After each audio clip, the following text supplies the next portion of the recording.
Every Western movie you've ever watched got one detail dead wrong. That cowboy spinning his rifle before he fires it, real gunfighters would never risk it, because the gun in his hands wasn't just a prop, it was the single deadliest piece of technology in North America for almost 50 straight years, and almost nobody knows how close it came to never existing at all. So here's what we're doing today. We're tracing the full bloodline of the lever-action rifle, from a failed 1848 patent nobody remembers, through a Civil War weapon the Confederates were terrified of, all the way to the gun that Theodore Roosevelt called the best weapon I ever had. Most people think Winchester invented the lever action. That's not true, and the real story is stranger and honestly more brutal than the legend. By the end of this, you'll understand why this single design shaped the American West, got soldiers killed in 3 different wars, and is still selling briskly in gun stores in 2026. Stick around, because the ending of this story is not what you'd expect. Number 1. The lever action almost never existed. Let's start at the beginning, because the beginning is the part almost everyone gets wrong. In 1848, a design called the Volition Repeating Rifle received one of the earliest American lever action patents. It never made it to real production. Too complicated, too fragile. A company called Robbins and Lawrence bought the patent, tried to manufacture it, and folded by 1852. Or at least, that's what it looked like. Number 2. The men behind the first real breakthrough. But here's where it gets interesting. 2 of the men who eventually bought up that failed technology were Horace Smith and Daniel Wesson. Yes, that Smith & Wesson. In 1855, they formed the Volcanic Repeating Arms Company, and one of their early investors was a shirt manufacturer named Oliver Winchester. Smith & Wesson eventually left to build their revolver empire. Winchester bought out the remaining stockholders, renamed the company, and hired an engineer named Benjamin Tyler Henry to fix what the volcanic design got wrong. What came out of that shop in 1860 was the Henry rifle. And this is where the lever action stops being a novelty and starts becoming a weapon of war. Number 3. The rifle that terrified Confederate soldiers. The Henry saw limited use with Union units during the Civil War, and Confederate soldiers hated it so much they gave it a nickname that stuck around for more than 160 years. They called it, "That damn Yankee rifle you load on Sunday and shoot all week." Think about what that tells you. In an era when most soldiers were reloading a single-shot musket after every shot, here was a rifle that could fire repeatedly without the same long pause between shots.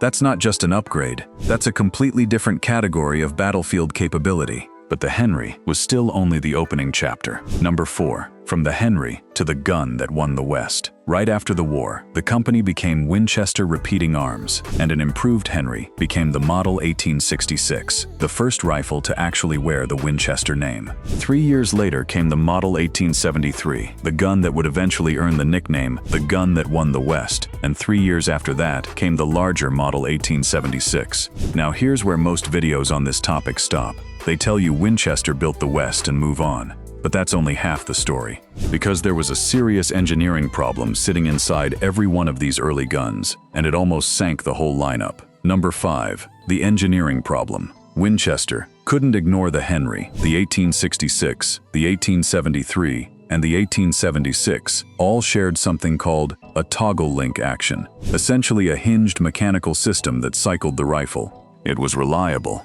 but it had limits.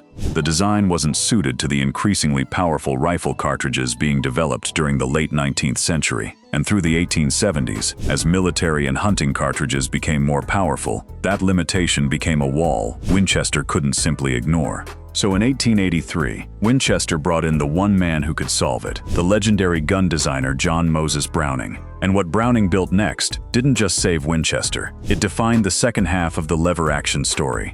Number 6. John Browning changes everything. Browning replaced the older toggle link arrangement with a much stronger locking system. The first Winchester rifle to use his new design was the Model 1886, a rifle capable of handling powerful cartridges such as the .45-70 Government. Then came a lighter version for handgun caliber rounds, the Model 1892. And then, in 1894, Browning created the rifle that would become one of the most famous lever actions in American history, the Winchester Model 1894. Here's the detail that changes everything about that gun. Number 7. The .30-30 changes the hunting rifle. In 1895, Winchester introduced a new cartridge for the Model 94 line. It used smokeless powder, still relatively new in sporting rifles at the time. It was called the 30 WCF. You know it today as the 30-30, and it became one of the most recognizable hunting cartridges in American history. By the time original Model 94 production ended in 2006, millions had been produced. But here's the part most people never hear. The lever action didn't stay in the American woods. It went to war 3 separate times on 3 different continents. Number 8. The lever action goes global. During the Franco-Prussian War era, France acquired Model 1866 rifles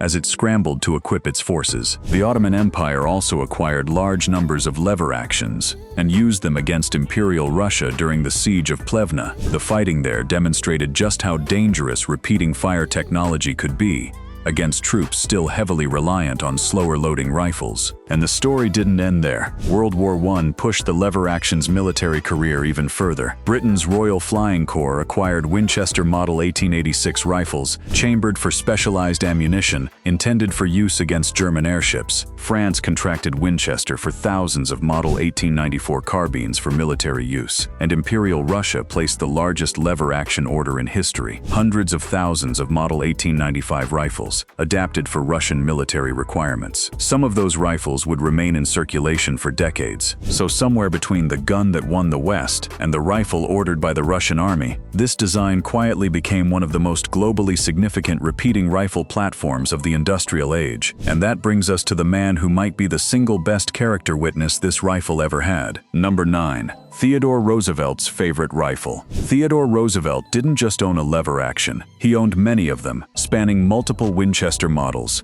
His favorite was a deluxe Model 1876 in 45-75, customized with features suited to his preferences and used during his time in the American West. Roosevelt used the rifle while hunting and wrote about it in his first book. His actual words: "The Winchester, stocked and sighted to suit myself, is by all odds the best weapon I ever had." He went on to praise its accuracy, durability, and rapid fire. That's not marketing copy. That's a future president, writing from personal experience about a rifle he actually depended on in the wilderness. And here's the payoff. That mechanism never really died. Number 10. Why the lever action is still alive. In 2026, Marlin built its own competing lineup, including the Models 39 and 336. For much of the 20th century, choosing between Winchester and Marlin became almost personal, often influenced by whatever your father or grandfather carried. Savage also developed the innovative Model 1899, later known as the Model 99. And today, in 2026, the lever action still hasn't disappeared.